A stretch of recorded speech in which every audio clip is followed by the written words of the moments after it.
you've seen the worst of the worst in terms of humanity. How do you protect yourself emotionally? It's a roller coaster at times. I think having a little distance from it, I wouldn't necessarily say is helpful. I'd actually say it almost makes you a little bit even more incensed by it because you feel less, more powerless to kind of do anything. I think when you're on the ground doing things, you can feel very much in it, at least that you are hopefully contributing to something bigger. I think being away from it can be a little detrimental is what I found. I think you have to talk about it to people, but you have to do things that you have to set boundaries, I think is the right way to say it.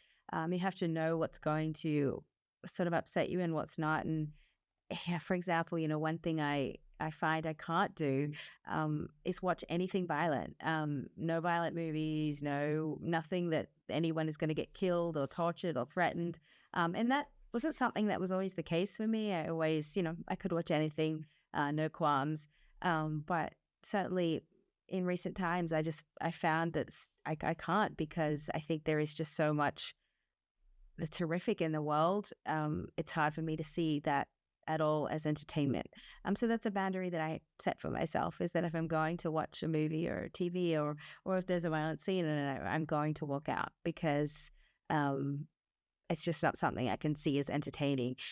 And it's hard because, friends or my partner will say, oh, but it's makeup, it's make-believe. And I have to be like, but it's not.